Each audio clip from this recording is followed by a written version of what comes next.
नमस्कार दोस्तों, इस वीडियो में हम चर्चा करेंगे संख्याओं पर। अब संख्या कितने प्रकार की है वो देखना। संख्याओं के प्रकार: वास्तविक संख्या,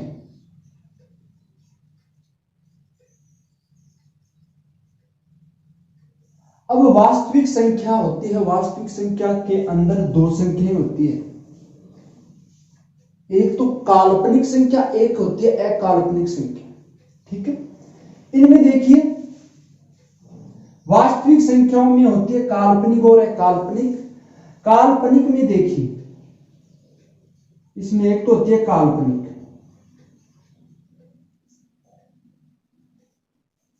एक होती है अकाल्पनिक।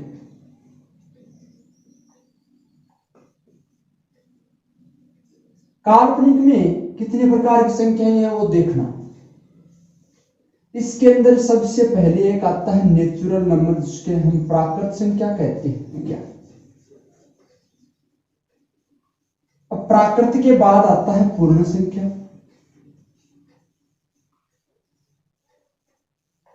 पूर्ण संख्या के बाद आती है पूर्णांक संख्या। सब अलग अलग बता दूंगा परिभाषा के साथ और उदाहरण के साथ। पूर्णांक के बाद आता है अपरिमेय संख्या, परिमेय संख्या।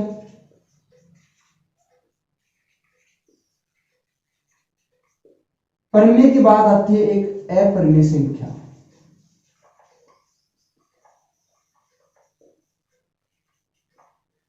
ये संख्या के कुछ नियम है और इनमें भी देखिए प्राकृत संख्या के अंदर, प्राकृत संख्या के अंदर लिखा दूं, यहां लिखा देता हूं सम संख्या,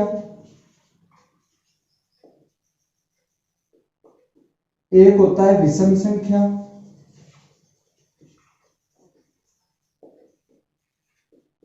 सम और विषम तो सभी में होते हैं लगभग, यहां प्राकृत में होते हैं, पूर्ण में होती हैं और पूर्णांक में भी होती है, परिमेय भी होती है, क्योंकि दो का पूरा पूरा भाग जाए वही सम संख्या होती है। विषम संख्या उसे कहते हैं जिसमें दो का पूरा पूरा भाग नहीं जाए। परिभाषा के साथ सभी संख्या बताऊंगा, एक बार देख बोकरो बस। काल्पनिक संख्या हम कल्पना कर सकते हैं, जैसे मान लो √2, वो भी माइनस का दिया गया है, माइनस के √2 है, हम कल्पना कर सकते हैं कि इनका उत्तर क्या आएगा।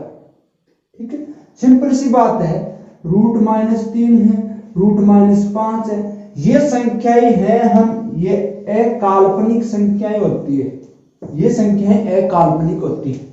पहले आप एक काम करो, वास्तविक संख्या के साथ काल्पनिक और अकाल्पनिक लिखकर प्राकृत, पूर्ण, पूर्णांक, परिमेय और अपरिमेय।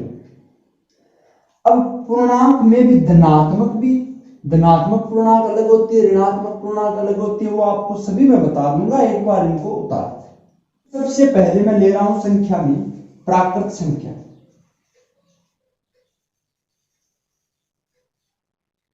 प्राकृत संख्या, जो संख्या लिखना, जो संख्या एक से अनंत तक, एक से लेकर अनंत तक हो, उसे प्राकृत संख्या कहते हैं।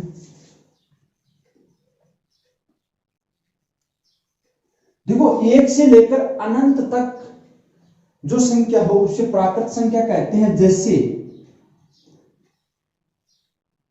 जिन बच्चों को इस संख्याओं का ध्यान नहीं है वो जरूर इस नोट्स बना ले कॉपी में। जैसे एक से स्टार्ट होती है संख्या प्राकृत, 2, 3, 4, 5 ... जिस प्रकार जितनी भी दुनिया की संख्या है धनात्मक होनी चाहिए और एक से स्टार्ट होती है, वो प्राकृत संख्या कहलाती है। एक बात आई, 2 नंबर थी हमारे पास पूर्ण संख्या। क्या है? पूर्ण संख्या।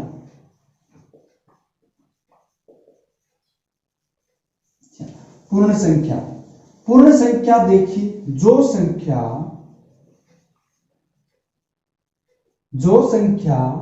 0 से अनंत तक चले या हो, उसे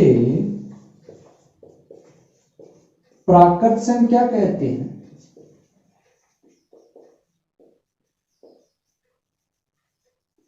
अब देखिए पूर्ण संख्या कहते हैं। प्राकृत और पूर्ण में एक ही अंतर है, केवल और केवल जीरो का। प्राकृत संख्या 1 से स्टार्ट होती है और पूर्ण संख्या 0 से स्टार्ट होती है। जैसे 0 1 2 3 डॉट डॉट अनंत तक, ठीक है, इसे कहते हैं पूर्ण संख्या। 3 नंबर संख्या है हमारे पास पूर्णांक संख्या।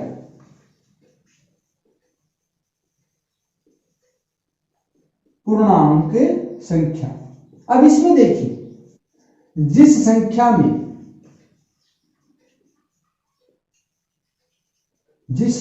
में धनात्मक व ऋणात्मक है,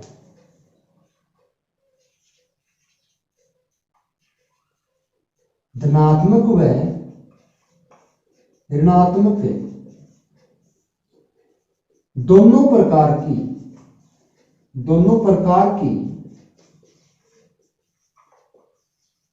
संख्या हो, उसे पूर्णांक संख्या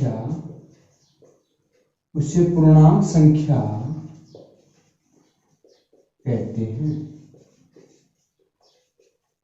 अब पूर्णांक संख्या उसे कहते हैं जिस संख्या में धनात्मक भी हो और ऋणात्मक भी हो, वो दोनों प्रकार की संख्या ही पूर्णांक संख्या कहलाती है। जैसे देखिए, जैसे 0 है, यहां 0 है, 0 से इस साइड दमदार हाथ की तरफ चलूंगा तो प्लस में संख्या आएगी 1 2 3 4। इस साइड अगर मैं चलूंगा तो माइनस की संख्या आएगी, यह भी अनंत तक चलेगी, अनंत तक। अगर प्लस में माइनस की दोनों संख्याएं आ रही है तो उसे क्या कहते हैं? पूर्णांक संख्या कहते हैं। हाँ, अब पूर्णांक संख्या के दो नियम, दो है, कौन कौन से? एक तो धनात्मक पूर्णांक संख्या, एक होती है ऋणात्मक पूर्णांक संख्या। उनको भी आप लिखो, ये ऊपर का एक बार उतार लो, यहां तक पूर्णांक के दो प्रकार बता रहा हूं। अच्छा, पूर्णांक में दो प्रकार होते हैं, देखिए। एक नंबर धनात्मक पूर्णांक संख्या। धनात्मक पूर्णांक संख्या के अंदर जो प्लस की संख्याएं हैं, उनमें जो प्लस की संख्याएं हैं 1 2 3 4, जितनी भी प्लस की संख्या है वो धनात्मक पूर्णांक संख्या कहलाती है। प्लस की संख्याएं धनात्मक पूर्णांक संख्या कहलाती है। नंबर 2 होती है ऋणात्मक पूर्णांक संख्या। इसमें जितनी भी माइनस की संख्या है वो ऋणात्मक होती है, क्योंकि प्लस को धनात्मक कहते हैं और माइनस को ऋणात्मक कहते हैं। आप यहां लिख सकते हो, जो प्लस में संख्या उसको धनात्मक पूर्णांक कहते हैं, जो माइनस में संख्या उसको ऋणात्मक पूर्णांक कहते हैं। ठीक है, इतनी बात लिख ली। चलो इसको भी उतारो, वीडियो को रोककर इनको उतार लिया करो। ठीक है। नंबर 4 थी परिमेय संख्या।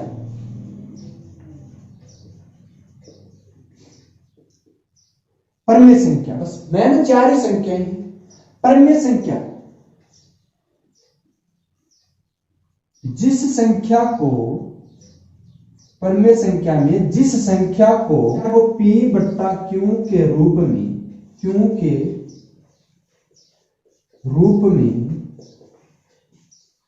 लिखे या लिखी जा सकती है, उसे परिमेय संख्या कहते हैं। उसे परिमेय संख्या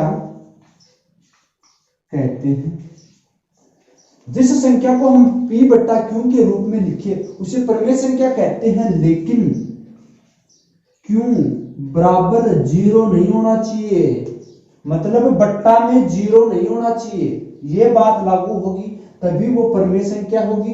अगर 0 में आ गया तो वो अपरिमेय संख्या है। बस इतनी सी बात है।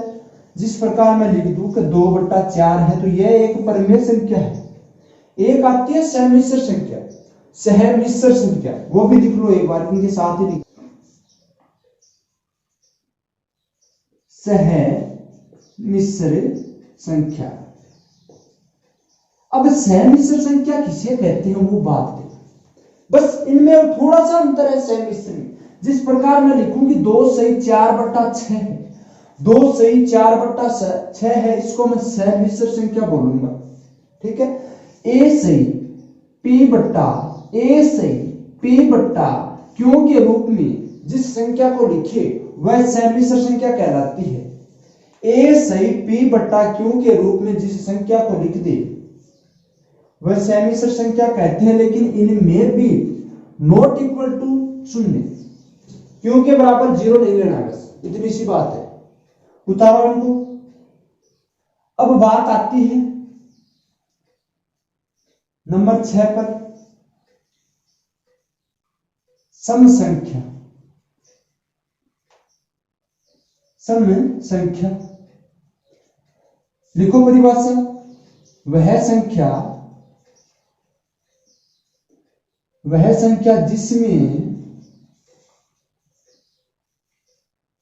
जिसमें 2 का पूरा भाग चला जाए उसे सम संख्या कहते हैं। सम संख्या कहते हैं। जैसे या इस प्रकार देख लो कि जिस संख्या में 2 के फाड़े में जो संख्या आ रही है वह संख्या सम संख्या कहलाती है। बस जैसे 2 है, 4 है, 6, 8, 10, 12 डॉट डॉट अनंत तक चलेगी, जो 2 के पाड़े में आ रही है वही संख्या सम संख्या कहलाती है। या एक प्रकार और है जिसमें सम संख्या उसे भी कहते हैं अगर कोई भी संख्या हो, अगर कोई भी संख्या, देखना कोई भी संख्या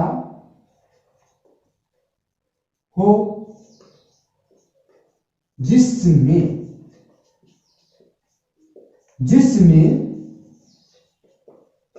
इकाई का अंक देखना ध्यान से, इकाई का अंक अगर 0 हो, 2 हो, 4 हो, 6 हो और 8 हो, अंक कुल 10 होते हैं 0 से लेकर 9 तक, 0 1 2 3 4 5 6 7 8 9। ठीक है, अगर इनमें से आपको ये 5 इकाई के अंक दिख जाए वही सम संख्या कहलाती है।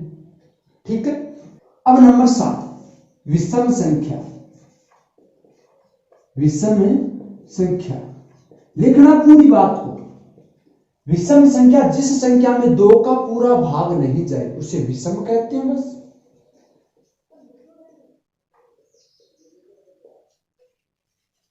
जिस संख्या में 2 का पूरा भाग नहीं जाए, जिस संख्या में 2 का पूरा भाग नहीं जाए उसे विषम संख्या कहते हैं।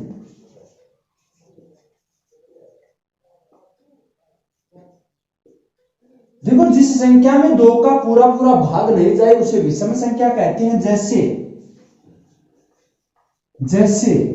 1 3, एक में 2 का पूरा भाग नहीं जा रहा है, 1 3 5 7 9 11, जो इस प्रकार। ठीक है, या इस प्रकार ही अगर कोई भी संख्या हो जिसमें इकाई का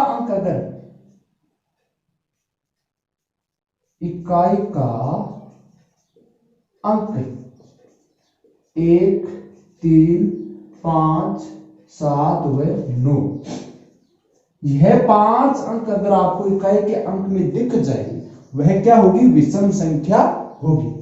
ठीक है, हाँ उतारो इनको। यह है हमारा संख्या का झमेला। अगर वीडियो अच्छा लगे तो वीडियो को लाइक करना, शेयर करना और कमेंट में लिख देना, और चैनल को भी आप सब्सक्राइब कर लेना। ठीक है, धन्यवाद।